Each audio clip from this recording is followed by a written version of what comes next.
It started as a promise, an escape from loneliness, a path to empowerment, and a chance to heal some of the deepest parts of yourself.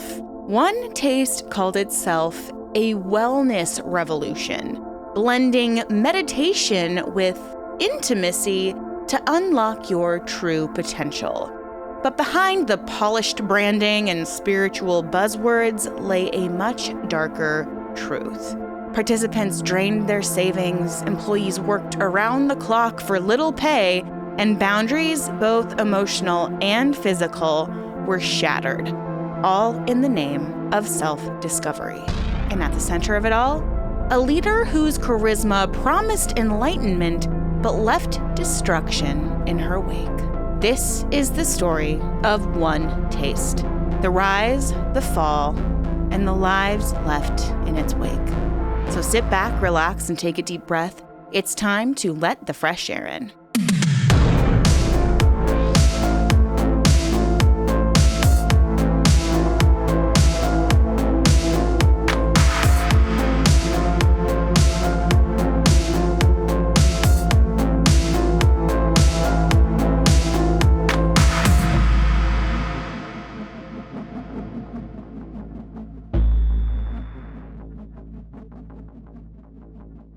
Hello, everyone. Welcome back, or welcome if you're new. My name is Erin, and I am fascinated by all things cult, true crime, and unique spiritual practices. I post a couple, at least, videos about one of these topics every single day. So if you like that sort of thing, please consider subscribing to the channel. I would absolutely love to have you here. Orgasmic meditation is something that I always thought was a deeply, deeply personal thing. Look. I understand how having an intense O, and I'm going to call it an O for, YouTube censoring purposes, but yeah, it can feel like a spiritual experience. But with this particular group, it feels like this person had whatever the opposite of a voyeur type of fetish is, where you want people to watch you be intimate with someone. I remember watching this Netflix documentary, I think it was on Netflix, about this a couple of years ago. And so to find out that the trial wasn't until January and now it's delayed until May, unfortunately, but we're going to talk about that a little bit later. But it's one of those things that it's like some of the footage that you see in this documentary is alarming and disturbing, and I can see how many, many, many people would be very uncomfortable with it. But at the same time, especially with women, it can be sometimes not just difficult to achieve an O, but there's not always the space with partners of the opposite sex to kind of experiment and discover what you like. In my personal experience, I feel like me and my girlfriends, we were never, when we were first starting to experiment in this way, we were never really focused on our own pleasure. We were always like, how do we give the best BJ or handy? Or it was all very performative. We were wanting to learn about intimacy so that we could perform for our male counterpart, us being straight women at the time. And I think that it can take women a really long time to kind of rediscover or discover in the first place what pleases them in the bedroom, what they enjoy. So I think to see a woman at the helm of an orgasm meditation cult probably seemed pretty empowering from the outset, right? But we're going to jump right into it right now. We're talking a lot about some women scammers and cult leaders this month, and to be honest, I kind of like it. It's a little more of a variety, right? So let's just jump into the beginning. OneTaste was a company founded in 2004, and it gained significant notoriety for promoting a practice called orgasm meditation, or OM, which conveniently is also how you spell the spiritual holy sound of Om, as in what people do during meditation and after yoga practices. It's supposed to be like the vibration of the universe. So I just think that's kind of interesting that it's called Om. And it claimed that it was a pathway to deeper intimacy, self-awareness, and personal fulfillment. The company marketed itself as a wellness and empowerment brand, but over time, troubling reports emerged describing its practices as manipulative, exploitative, and cult-like.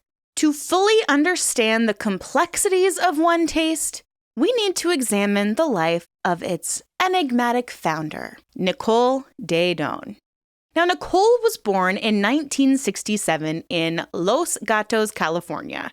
Her upbringing was marked by the cultural shifts of the 1960s and 1970s in the San Francisco Bay Area.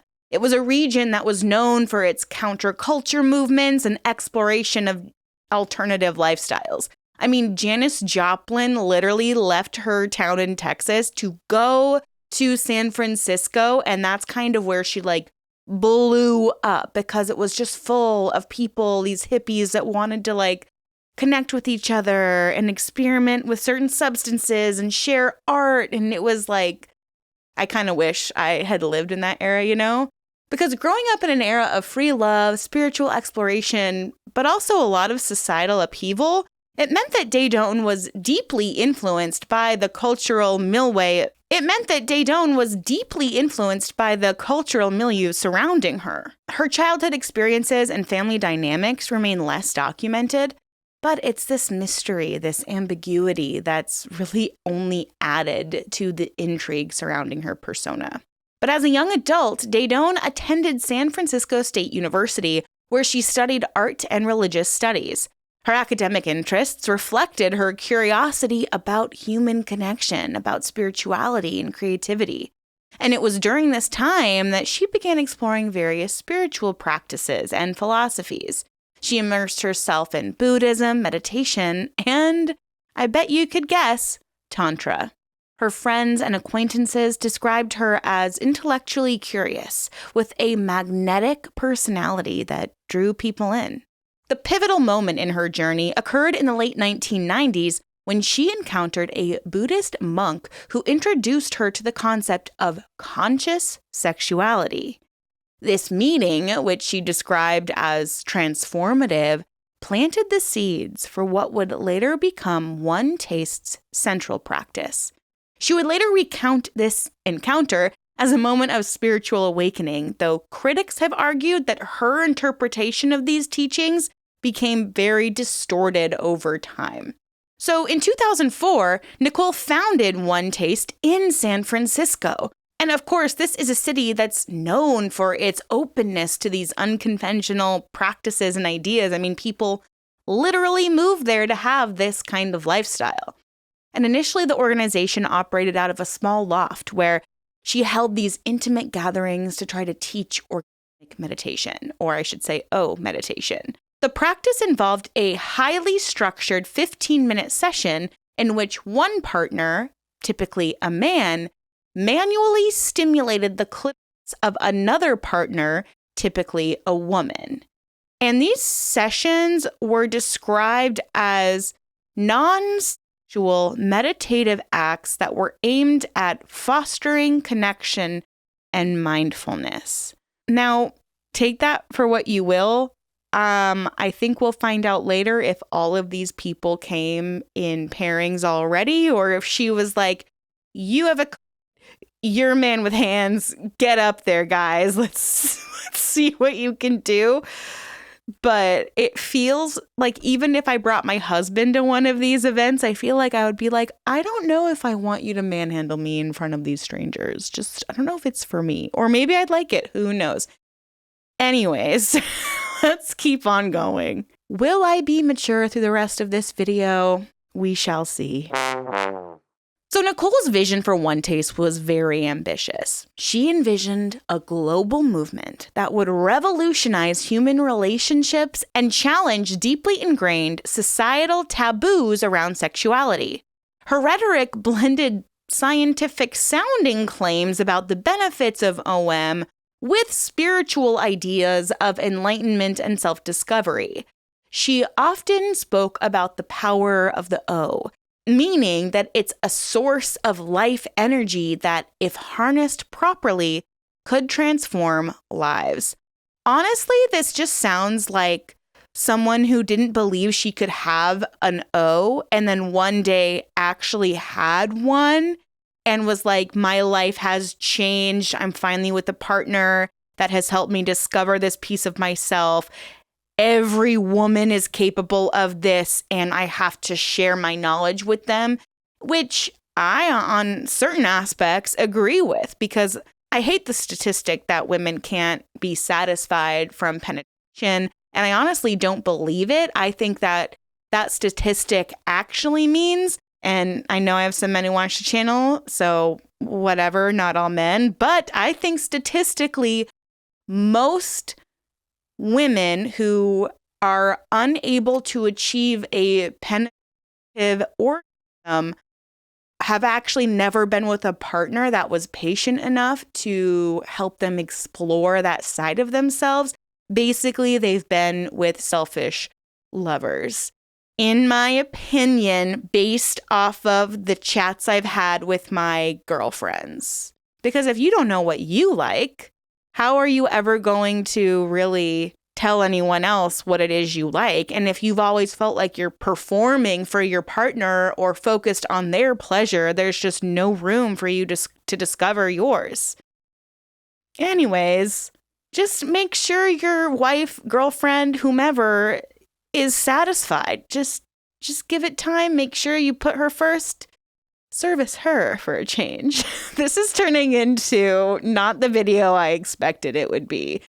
Let's keep on going. So OneTaste's initial offerings included workshops, retreats, and coaching sessions designed to teach participants the practice of OM. The company's marketing materials promised profound personal transformation, greater intimacy, and relief from emotional pain. And over time, OneTaste expanded its reach, opening communal living spaces where members could fully immerse themselves into the lifestyle. And I think that plants a very vivid mental picture in your head immediately. And it feels inherently dangerous. I mean, this is starting to turn into a sex cult. These spaces became central hubs for the organization, fostering a deep sense of exclusivity, but also devotion among the participants. So, what was OneTaste's true appeal to the masses? Well, really, it was the promise of transformation. According to followers and herself, Nicole Daedone was a master storyteller. She would weave science and spirituality together effortlessly, and she also would include a lot of self-help rhetoric. She told audiences that an O wasn't just physical, it was an energy, a state of consciousness that could unlock creative potential and heal deep wounds. She called OM a gateway to enlightenment. And I mean, I gotta admit, sometimes a good O can feel that way. I'm so sorry. I'm being so immature, but no comment. I'm sorry. I'll try to stop interjecting unless you're being entertained, in which case, let me know. But she was magnetic. She had so much charisma, and her teachings resonated so deeply with those who were searching for meaning. Plus, you got to get banged. She framed the O as this spiritual practice, but then she wrapped it up in pseudoscientific claims. And I mean, just consider yourself a woman who's never had a proper O. This might feel like an incredible opportunity. It really, really would. I mean, I feel like that's one of the main conversations me and my girlfriends have is about intimacy and what we like, what we don't like, discovering what we like.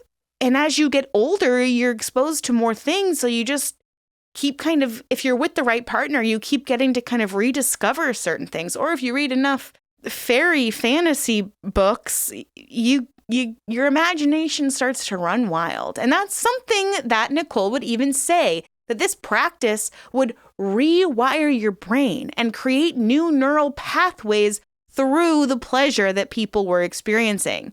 And obviously, these statements had little to no scientific backing, but they worked. People believed her. And at the core of OneTaste philosophy was the belief that sexuality, particularly female sexuality, was a transformative and underutilized source of power. The organization sought to challenge societal norms around intimacy and desire, presenting OM as both a spiritual practice and a method of self-discovery, which on the surface sounds really awesome, really cool. And this philosophy was heavily influenced by these elements of mindfulness, tantra, and self-help rhetoric. So it created a very unique blend of practices that appealed to individuals seeking that healing, empowerment, and pleasure. OneTaste was redefining the concept of orgasm. She described it not as just a specific physical climax, but as a continuous flow of energy and heightened awareness that could be harnessed for spiritual and personal growth. Nicole often referred to O as the gateway to enlightenment, claiming that through OM, participants could tap into a universal energy field that connected them to their authentic selves.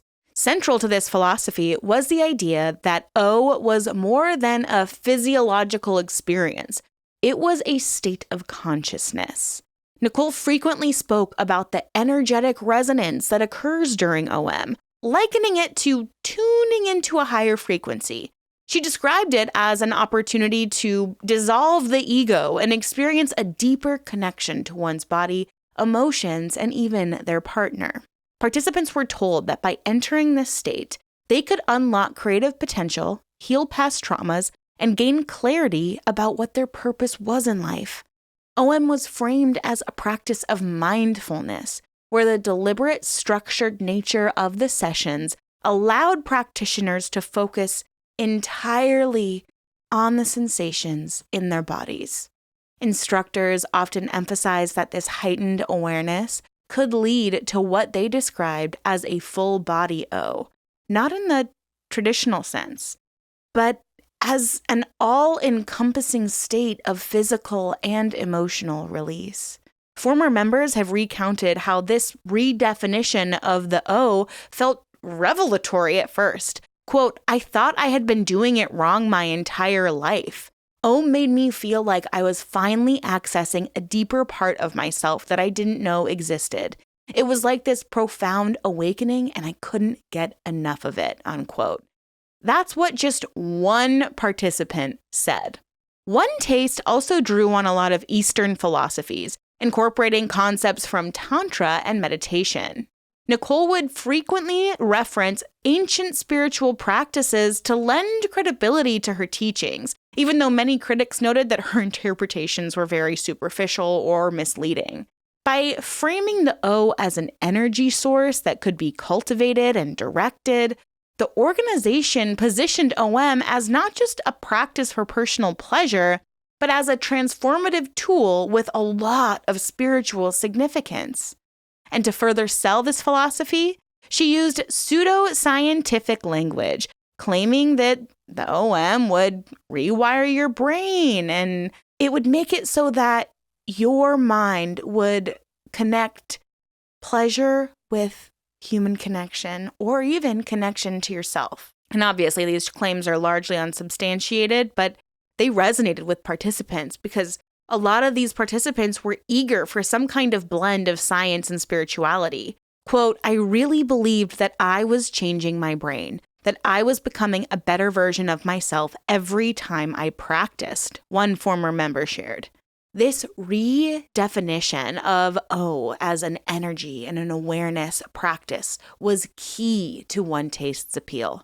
It offered participants a framework that made their experiences feel profound and meaningful, and this further deepened their emotional and psychological investment in the organization.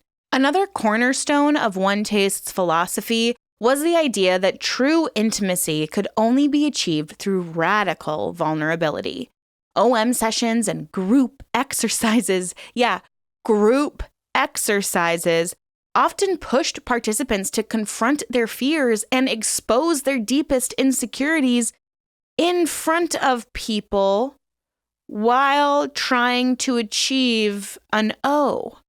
And by breaking down personal boundaries, the organization argued, individuals could forge authentic connections and experience profound personal growth. And it gave the leaders and her inner circle a ton of collateral, because if these members tried to leave or be critical of the practice, that meant that they just weren't in touch with themselves. It meant that if they spoke out against the group or the organization, well, there was all this collateral that the organization could share because they encouraged people to be so vulnerable. They created a space of false trust for these people. So they're exposing their innermost secrets, their fears, and their bodies. So what did these workshops really look like? The workshops offered by OneTaste were designed to immerse participants in the practice of orgasmic meditation and the organization's philosophy. These events often took place in a very intimate setting, ranging from small conference room, I'm sorry, but like a conference room, or it might be another communal space. Participants would gather in circles where they were encouraged to share those deeply personal experiences and emotions. And this sharing created that environment of vulnerability and trust, which only further strengthened participants' emotional investment in the group. They typically began with lectures by senior instructors or by Nicole herself. These talks would blend that self-help rhetoric with the spiritual language and the scientific-sounding explanations of OM's benefits. After the lectures, participants were guided through the OM sessions. And these sessions involved pairing individuals together, sometimes strangers, to answer the question we posed at the beginning of the video, to perform the 15-minute practice. So yeah, strangers would be paired up to basically get each other off. Detailed instructions were provided, and senior instructors would observe or provide feedback. This level of intimacy and the public nature of the practice did leave some participants feeling uncomfortable. But you don't experience change if you're not uncomfortable, which is a common cult leader response when anyone ever speaks up and says that they're uncomfortable. But I'm sorry, if you're paired up with some stranger who's about to touch your private parts, yeah, that would make me uncomfortable too. But it was this social pressure and then, of course, the encouragement from the group and the leaders that led these people to participate anyway. And I don't know in what world being coerced into some kind of act is going to give you enlightenment. Like, what is going on here? In addition to these OM sessions, workshops included exercises that were designed to break down personal boundaries. These might involve prolonged eye contact with a partner, sharing your deepest intimate secrets with the group, or even physically close interactions that were meant to foster connection. And some people found this transformative, but others later described them as manipulative tactics used to totally erode personal boundaries and foster dependency on the organization. OneTaste workshops were carefully structured to create emotional highs and lows, and this is a dynamic that heightened participants' emotional dependency on the group. That seemed to be a goal of Nicole, because if people are emotionally dependent on something, they're more likely to spend more of their time, energy, and money on that thing. The emotional highs often came during moments of communal acceptance and connection. For example, Rachel, a pseudonym for a former attendee, recalled her first OneTaste workshop. She said, quote, "When I walked into the room, I felt like I had entered a sacred space. People were hugging, smiling, and there was a sense of belonging that I hadn't experienced in years. During the sessions, there were moments when everyone would cheer or applaud as if we were collectively healing, and I felt this incredible rush, like I was finally being seen for who I was," unquote. She described the OM session as an emotional and spiritual awakening. She said, quote, "I was paired with a stranger, but it didn't feel that way. The process was guided, and for the first time, I felt truly present in my body. The instructors called it opening up to the universal energy or something like that. And in that moment, I believed it. Afterward, everyone in the group shared their experiences, and it felt like we were all part of something bigger than ourselves," unquote. Yeah, it always feels like that in these groups, doesn't it? The praise and validation Rachel received from instructors and other participants only amplified the euphoria. She says, quote, "They told me I'd made real progress, that I was brave for being vulnerable. It felt like the kind of acknowledgement I'd been searching for my whole life. The highs were bolstered by the group's language and framing of the experience. Phrases like, 'You're stepping into your power' and 'You're transcending societal programming' reinforced the idea that the euphoria participants felt was a result of profound emotional growth. And I'm sorry, but that feels so utterly exploitative. You experience this deep, deep pleasure, maybe for the first time in your entire life, and you attribute it to a group. It's not something that you can achieve again. Only if you feel this immense pleasure are you growing personally. It's almost like your orgasm doesn't get to be your own. It takes away the specialness of having that experience. Because instead of being like, oh, wow, I've discovered what my body likes, instead it becomes, oh, wow, Nicole facilitated this. Thank you, OneTaste. You don't even get to own your own orgasm. It's exploitative. It's frustrating because I would venture to guess that many of the women who came into this group potentially hadn't had an experience like this. Just based off of statistics alone, I would venture to guess that that could be the case, and it makes me utterly furious. And many people describe these highs as addictive, and it created a desire to return for more workshops in pursuit of these deeper experiences. So you're just wanting to have an O. It's like they don't even realize that they could have that experience at home with their partner or meet a new partner to do these things with and keep it very like sensual and personal and sacred. It must have been such a mental game. It must have been so confusing for some of these people. And now let's talk about the lows. The lows were often engineered through exercises that would force participants to confront their fears, insecurities, and traumas. For example, participants might be asked to share some deeply personal stories in front of the group, only to be met with silence or even critical feedback. And instructors often reframed these lows as necessary for growth. Of course. They would tell participants that discomfort was a sign of progress. We've heard that one before, haven't we? So this cycle of elation and vulnerability created a powerful psychological grip and even physical grip. And it made people not just dependent on OneTaste for physical passion, but also emotional stability. And of course, like in most cults, there's public shaming, where all doubts and all resistance were labeled as blocks or fear-based thinking. So, hey, I don't like that I got paired with this person I have no attraction to and have no idea who they are. I really don't want them touching the most intimate parts of my body in front of a group of other strangers. No, thank you. And Nicole's like, wow, you must be in your fear-based thoughts. These are blocks. You're never going to grow spiritually and get enlightened.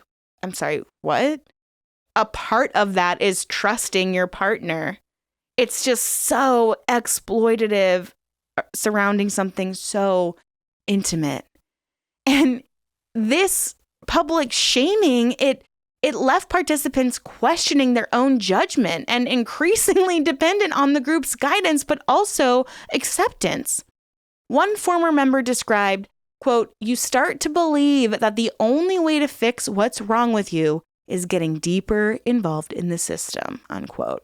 Another common aspect of the workshops was the sales pitch, because of course, money had to be involved. Participants were encouraged to purchase additional courses, coaching packages, or even memberships in communal living spaces. High-pressure tactics were often employed, with instructors emphasizing that further investment was essential for personal growth. The costs associated with OneTaste could be staggering, and former members have provided detailed breakdowns of the financial commitments required. A weekend workshop introducing OM cost between $495 and $1,000, depending on the location and level of access. Multi-day retreats that were often held at luxurious venues ranged from $10,000 to $20,000 per participant. These retreats were marketed as transformative experiences that were essential for deep personal growth. But yeah, obviously Nicole was pocketing a cool maybe almost $100K from doing one of these retreats. And of course, you gotta have one-on-one coaching sessions with the senior instructors that would cost between $5,000 and $15,000, and it required a long-term commitment. So you gotta do these sessions over and over and over again. If you wanted to live communally, the living spaces required monthly payments ranging from $1,500 to $3,000, in addition to mandatory participation in courses and events, aka free labor. Well, I guess it would be that you're paying to work. And also, you can find a one-bedroom apartment by yourself for $1,500. So the fact that you're spending that to live communally with a bunch of people, that just sounds like my nightmare. I really like living alone, and I don't live alone. But I love my husband. He's fantastic. Sometimes I'm like, I need some quiet time. Thank you so much, babe. I love you. But of course, there have to be these exclusive advanced training programs. And these included certifications to become an OM instructor. And these cost between $16,000 and $25,000. You could get a course career for like accounting and get a real job for like $1,000. So just like, not that accounting is a better alternative to doing something you're passionate about for work, but like, I mean, there's just not as much of a return. Participants frequently reported feeling pressured to spend beyond their means, with instructors emphasizing that financial investments were a form of commitment to personal growth. One ex-member even said, quote, "They told us that money was just an energy block. If you resisted spending, it meant you were resisting your own transformation." Sounds like a money grab to me. Some members literally depleted their savings, maxed out their credit cards, or took out loans to afford these programs. The financial strain often left individuals feeling trapped because they were reluctant to leave the group after making such a significant investment. I mean, it's the classic sunk cost fallacy, where it's like, I've poured so much time, energy, and money into this. It has to work out. If I give up now, I'm giving up all of those financial contributions I've given. It's a hard, hard pill to swallow. Now, if you've been here for a while, you know that I always like to try to analyze these cults through the bite model. This is Stephen Hassan, who is like the cult expert. He's even cult expert on Instagram. He has created this outline of 4 components of control that are commonly used by cults that he calls the bite model: behavior control, information control, thought control, and emotional control. So examining OneTaste's practices through this lens reveals a lot of troubling parallels. So OneTaste exerted significant control over its members' behavior. Communal living spaces required adherence to strict rules, and participants were often encouraged to cut ties with their unsupportive friends or family members. Members were also expected to prioritize OneTaste activities over all other commitments. So this obviously created a very insular environment where the organization totally dominated their lives. The organization also controlled the flow of information by discouraging critical inquiry and isolated members from all external perspectives. Negative media coverage or critical accounts from former members were often dismissed as misunderstandings or even attacks by unenlightened outsiders. So this control over information reinforced the group's narrative, and it discouraged any dissent. OneTaste also promoted a specific worldview that participants were expected to adopt. Members were encouraged to reinterpret doubts or discomfort as resistance to growth, and language within the group was carefully curated to reinforce its teachings. This tactic starts to shut off your natural instincts, your red flags, the alarms that raise when you know something's off.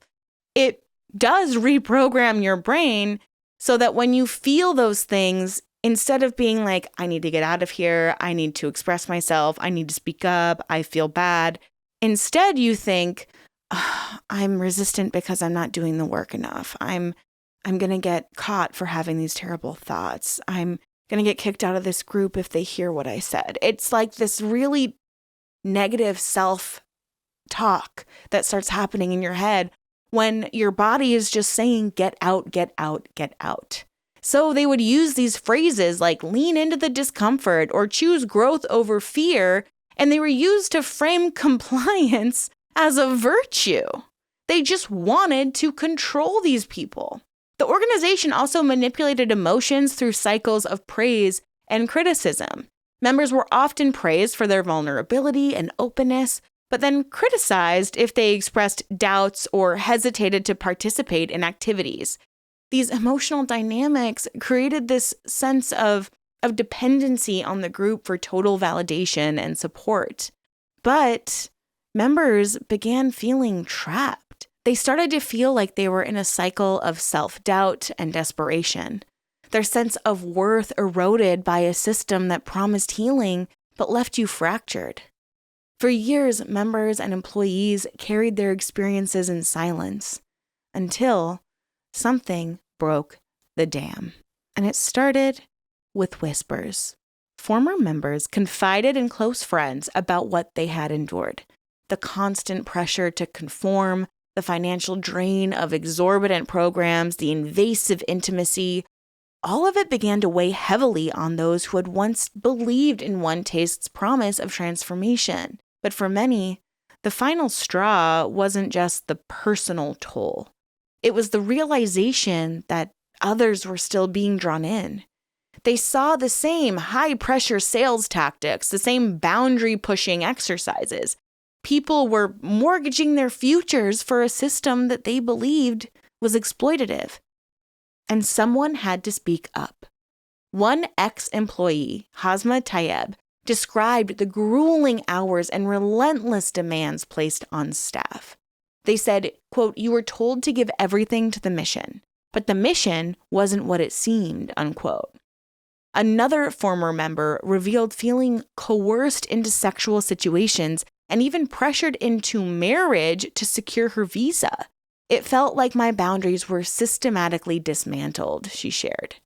In 2018, these stories reached the ears of investigative journalists at Bloomberg, and they published a damning exposé that unveiled the troubling inner workings of OneTaste. The report revealed allegations of sexual exploitation, coercion, financial manipulation, and a toxic culture perpetuated under the leadership of Nicole Daedone. The investigation relied on testimonies from former members, employees, and whistleblowers, some of whom spoke anonymously for fear of retaliation. Some key revelations from this exposé detailed how OneTaste used high-pressure tactics to extract money from participants, normalized exploitative sexual practices, and created a culture of dependency on the group. It described situations where members were coerced into OM sessions or intimate acts under the guise of personal growth.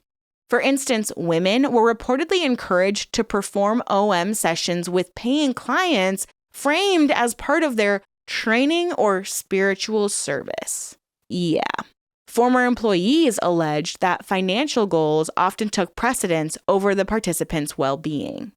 One whistleblower, a former sales rep, described how members were pushed to pay thousands of dollars for advanced programs, even if it meant that they would go into debt.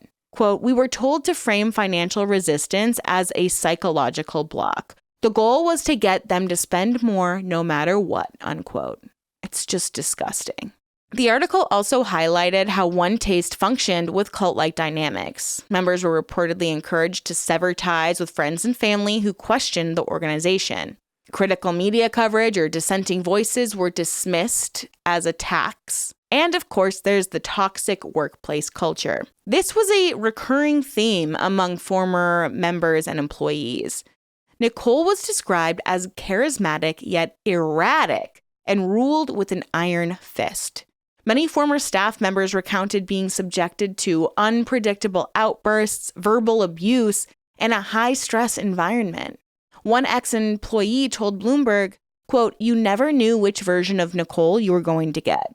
One day she was inspiring, the next she was tearing you down in front of everyone," unquote. Employees were expected to work long hours, often for minimal pay, and with little regard for their personal boundaries or well-being. One former staffer described working 80-hour weeks and being pressured to prioritize OneTaste over every other aspect of their life.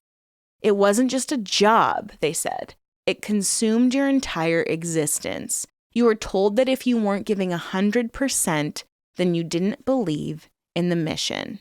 Another troubling aspect of the workplace culture was the expectation for employees to participate in OM sessions even when they were uncomfortable. Staff members were often told that engaging in the practice was essential for their growth and commitment to the organization.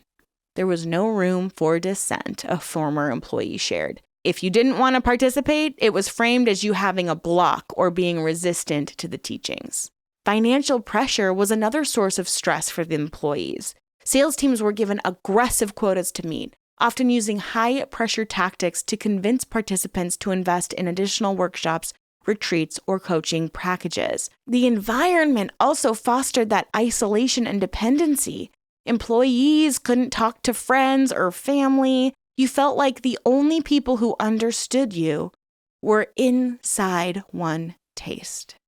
That's literally what one former staff member said.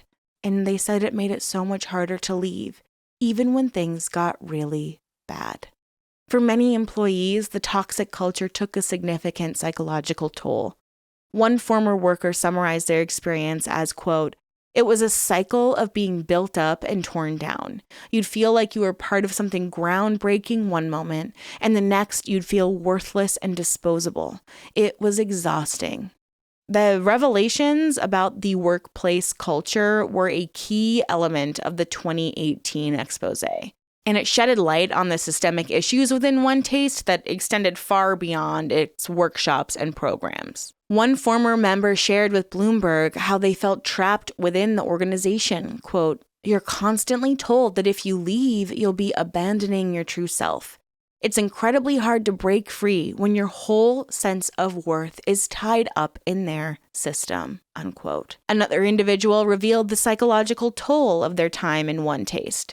Quote, "It felt like they dismantled my boundaries piece by piece, all while telling me it was for my own growth," unquote. And the exposé, well, it triggered a significant public backlash, and it heightened the scrutiny of OneTaste practices. So law enforcement agencies, including the FBI, launched investigations into the allegations of prostitution, labor violations, and financial misconduct.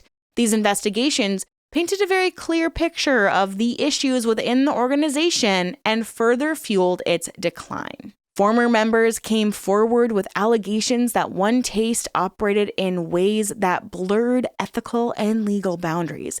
The FBI reportedly focused on claims that the organization had coerced employees and members into participating in sexual acts as part of their work responsibilities. Former staff alleged that women were sometimes encouraged or outright pressured to engage in OM sessions with paying clients, framing these interactions as essential to their training or the client's healing process. So basically, they were being pressured into prostitution. Disgusting.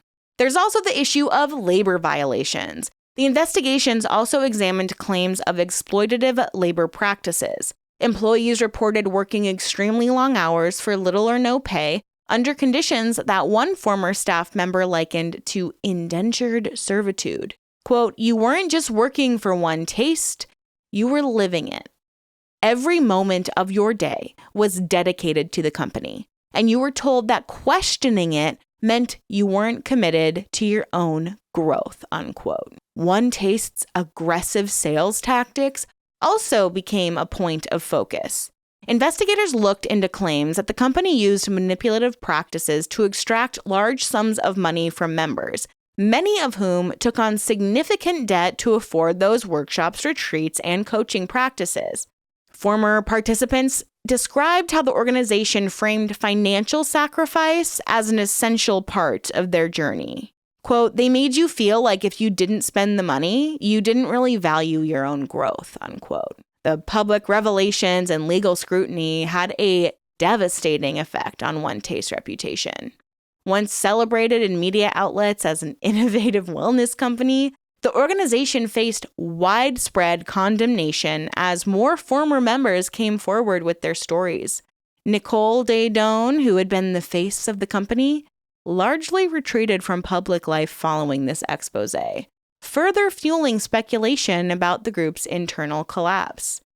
The backlash also extended to the wellness and self-help industry as a whole, with critics questioning how organizations like OneTaste could operate unchecked for so long.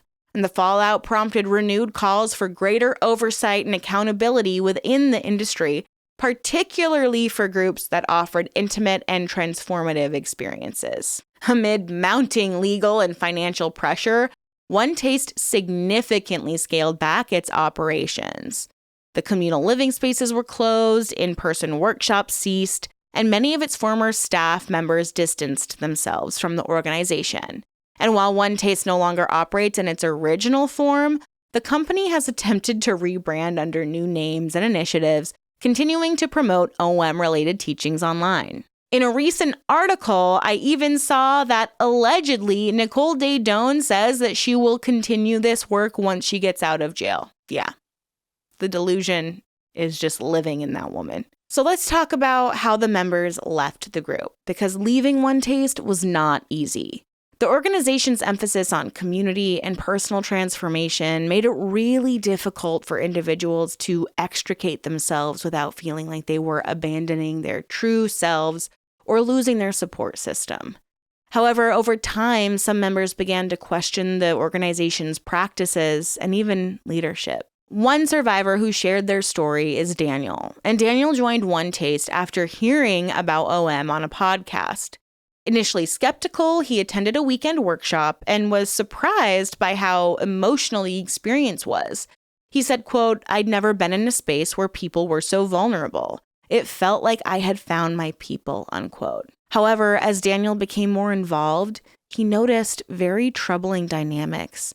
There was so much pressure to conform, to say yes to everything, and if you pushed back, you were told you were resisting your own growth. So a heated confrontation with a senior instructor eventually pushed him to leave because they made him feel like he was the problem. But he realized the problem was the environment. Another survivor is Sarah. She joined OneTaste during a period of intense personal grief.